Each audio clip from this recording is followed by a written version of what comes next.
Hey, what's up, kings and queens? Welcome to another episode of Straight Babbin' with Lady J. I'm your girl, Lady J, and I hope you guys are doing well. I hope this episode finds you in a good place, in a good headspace. Maybe you're in a new transition in your life, all that kind of stuff. Before I go on with today's topic, let me make it very, very clear to you. When I speak, I'm not speaking like I'm a professional psychologist or psychiatrist or anything like that. I'm refreshing your memory to let you know that what I speak on about my truth through my experiences and what I have witnessed. Sometimes it ain't going to be on point. Maybe you haven't witnessed it. So to you, it might be like, well, that's inaccurate. That's on you. But I just had to put that out there because I'm sure there's some people that's like, oh, she's acting like she knows it all. No, I don't. No, I don't. I'm just doing it based off the observation of what I've been through and the people that I used to hang out with and are hanging out with. So, okay, so let's get into it. In life, right, you meet people, good or bad. And I've definitely learned through all my years, the only one you can trust is yourself. You will find people in your path that will actually rock with you, ride and die with you, and are there for you. But at some point, things are going to happen that they may no longer be around. And we can go into a long list of things as to why that is. But really, at the end of the day, you got to learn to love yourself and trust yourself. And you're the one that makes things happen in your world, right? Everybody is just a piece of the puzzle to advance that. Growing up, I never really grew up with a specific group of people. At a young age, I lived on the north side, then we moved to the south side of my city, and then we kept moving further south. And through my moves and stuff, I was blessed to meet people and, you know, go to school with them and hang out with them on the weekends, do things with them and all this kind of thing. Came into a teenagehood of, as I specified before, I was going to the club at like 16. There was a group of us that we all were going to the hot spots, at 16 and so on and so forth. And of course, that exposed us to being around adults and so on and so forth. Now, based off my past, of how I've been treated by men, I have also been done wrong by women and or ladies or broads or whatever you want to refer to them as. Bitches, well, that's, that depends on the situation at the time that because I can be a bitch. But anyways, I've learned that when it comes to people, everybody's in your life for a season and a reason. And as you live your journey, people will come and go, and some people don't like what they see. Some people will see you going in a other direction and be like, well, you shouldn't be doing that. You shouldn't be making those choices. I know growing up, I was already in an adulthood before I was even an adult. My best friend would be like, why don't you do this? Like very adamant, kind of like coming off at me as in a very parental way, like you need to finish school and all that kind of stuff. And I was just stubborn. I wasn't trying to hear it, but I knew he meant well. And the thing is we can always learn something from somebody, whether it be good or bad. And if it's bad, we can take good from that because it was like, well, I know not to trust those types of people and all that kind of thing. And I've definitely learned that in over time, and it's just repeated itself again. And I just know this to be true. People will fake cheer for you. There's jealousy behind it. There's, you know, there's fakeness behind it. And people who support bullshit won't support the true shit. And that true shit could be you. And I look back and I think of who I really had rocking with me growing up through all my years. Like people, there was a group of us, we'd be friends and then we'd have a falling out, we'd be friends again, we'd have a falling out and all that. And now when I reflect back on that, you know, I was at a different headspace. So to me, everything was justifiable. It was just, and it was easy to dismiss and just move on. And me, when I forgive, I can move on. I don't dangle shit over people's heads because people already got their own thing going on in their heads. So they know what they did wrong. And sometimes people do need to be addressed what they did wrong because they're not aware of, they're not woke to it. But it's crazy how when you take a turn in life, how people will flip-flop on you like a fish out of water. They say they got you, and then all of a sudden, you do something with your life, and all of a sudden it's kind of like, oh no, you're too good for me now type shit. And I never really could understand that, at a time. And it was just like, well, if you rock with me, you're supposed to be rocking with me. Well, you know what? That's not necessarily true. You know, um, it could be, envious, jealous, jealousy. It could be many of things as why people all of a sudden turn on you. And through my experience, knowing how females can be, a lot of my fellow females, I don't trust. I can't trust them as far as I can throw them. And for me, I sit back and I watch behaviors, and it's so true when you see someone talk shit about other people to you. And all of a sudden, I know for myself, I was blinded to think, well, they're not going to talk shit about me. They're chilling with me. No, that's the furthest from the truth. Because if they're talking shit about them, they're going to be talking shit about you. And to take, to fall back and just take a step back to look and be really, really reevaluating your circle, you got to really pay attention to the signs. You got to pay attention to the communication. Yes, it's true. There are people that have really strong friendships and they can go months or years without talking. And then they reconvene and it was like there wasn't anything missed in between. And I find those types of friendships are special and unique. Not everybody can do that. I've also been guilty of taking offense to it when people fall back. But now that I look at it, it was a blessing in disguise because come to find out, those people's mindsets weren't where I was. So why would I want to be part of that? Like I've said before, guilty by association, right? And then you find over time when you grow within yourself and you're becoming a better version of yourself, you're realizing that the people that you hold high value to don't deserve that title. They don't deserve that respect. They don't deserve that appreciation. If anything, acknowledge and appreciate the fact that they were in your life because they taught you something. They taught you that those aren't the type of people you want in your life. They were there for a season and the reason. I love my queens. I love my fellow queens, but I know what us fellow queens are very capable of doing. And I know that a lot of us are wired in the same way. And a lot of us have tendencies of gossiping and just woo, woo, woo, and just getting shit off our chest and all that kind of stuff. And I mean, I'm forever learning that. You know, I'm always reminded as to why I don't keep a lot of females in my circle because I see how catty they can be. I can see how quick they'll throw you under the bus. I can see how if you take a step up in your life, a step up, mind you, up, you're going up. They're doing everything to hold you down from going up. Why do you want people like that in your life? If you truly wish your fellow queens all the best, you know, it shows. There's a way that you can show that you truly support their endeavor even though you've grown apart. But that just goes to show the mindset of those individuals, and that's something they need to figure out as for themselves. And I've seen it all too often where a female was like, I rock with you. I got you. And then all of a sudden, behind the scenes, they're talking shit about you. And I know guys do it too, but I'm speaking for the females because I know what us females are capable of doing because I've been that same chick. And like I've said, ever since I've disconnected, my life is so peaceful because I know a lot of these females will come and bring that drama to you.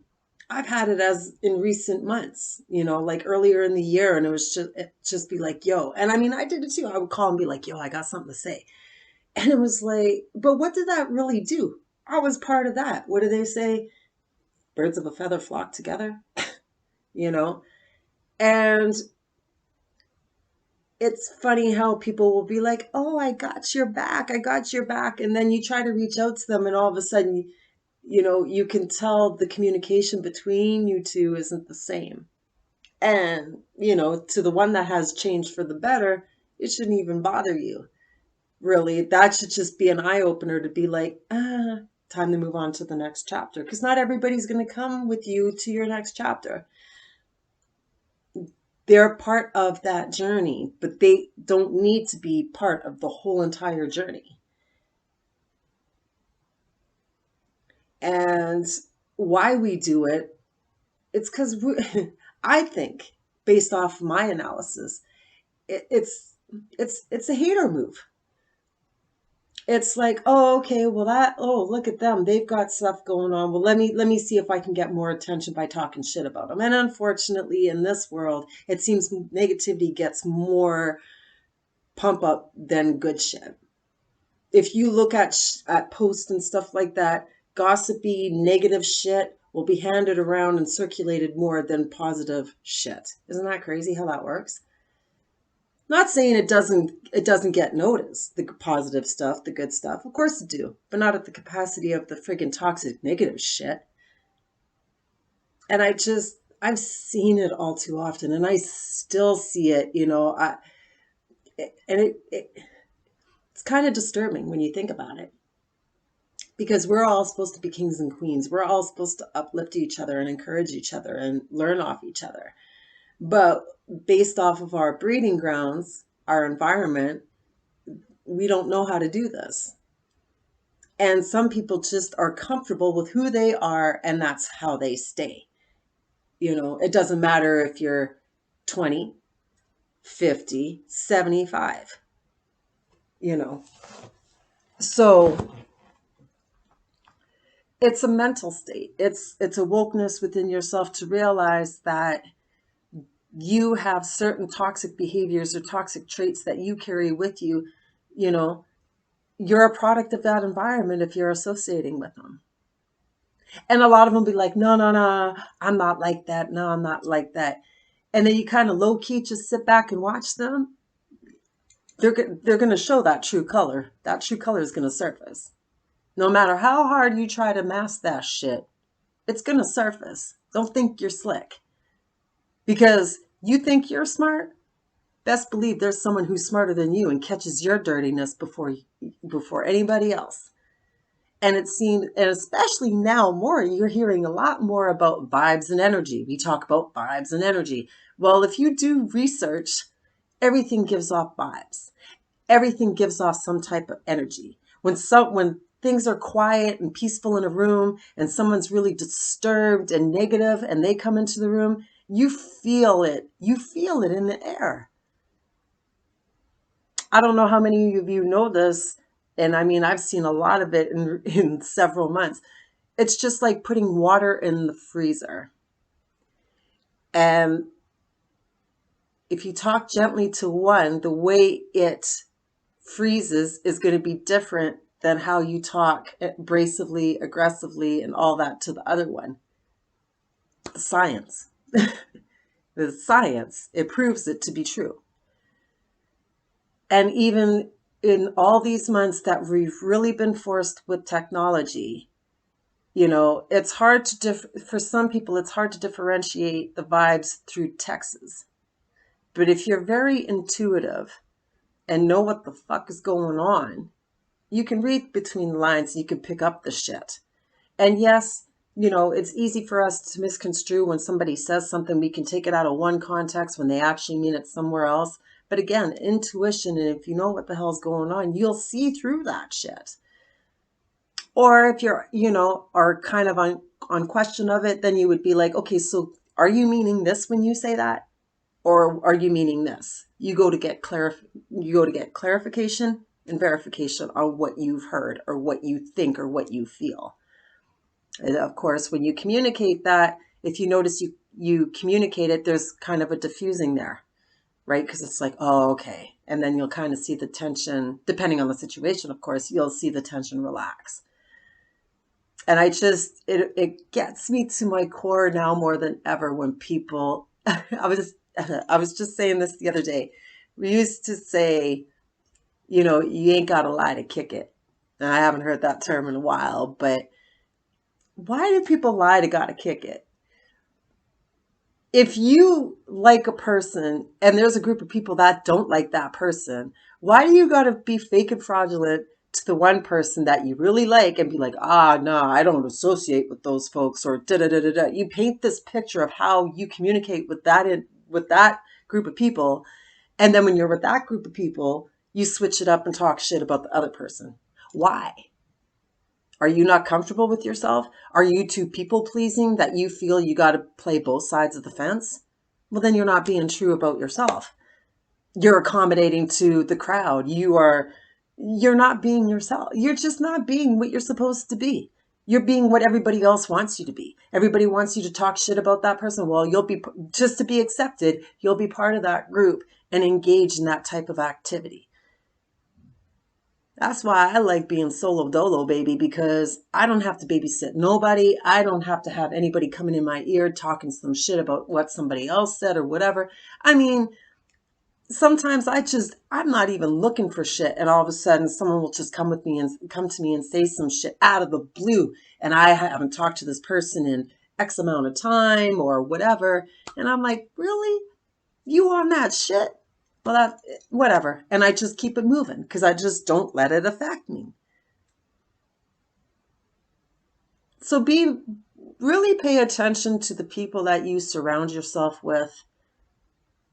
Learn to kind of stay silent and just see how they maneuver when it comes to talking to individuals, how they relay information, what they talk about, how they talk about it. And use that as a tool to gauge how you should deal with that individual. Because that all comes into play of being a better version of you and coming into your new chapter of life. And like you always hear me say, I know I'm going to have some haters. I don't give a rat's ass, because at the end of the day, there is nothing you are doing over on this side of the screen to contribute to my life.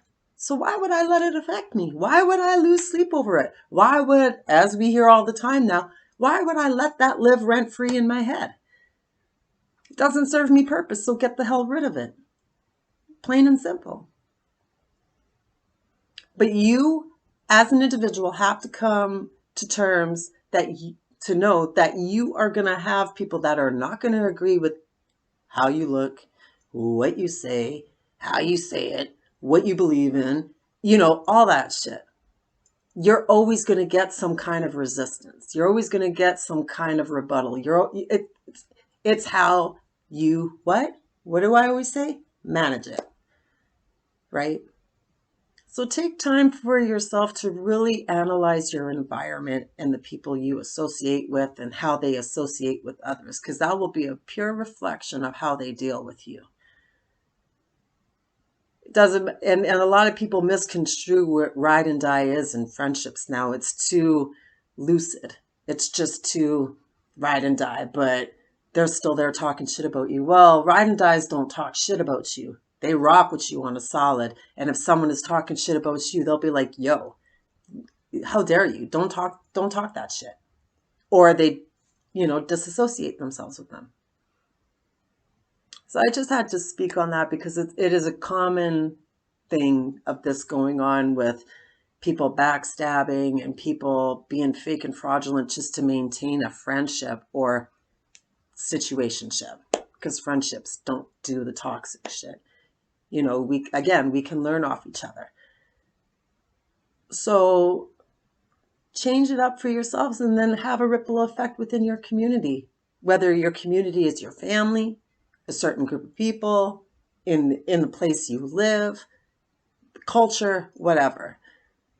This is a time where we really need to look at ourselves and work on ourselves and work around what we associate ourselves with and how we grow. So to that, I say, Thank you for chiming in, vibing out with me. You could have been anywhere else during this 20 minutes episode, but you decided to rock with me here. I appreciate you. I love y'all. I hope you guys have a super blessed rest of the week. And yeah, so stay tuned for upcoming news. Still waiting for challenges. Y'all, you know what? I think I'm just going to go ahead and create my own challenges because y'all just weak with the shit. I'm just fucking with you. I really do want to see if someone, actually, I had a couple of challenges that has been given to me. So, but I'm definitely on to just doing things different this year and enjoying life. And I really would like you guys to give me ideas on what to do with that. So, anyways, y'all have a super blessed day. Continue vibing, whatever your vibe is. I love y'all. Mwah, mwah, mwah. And I am out.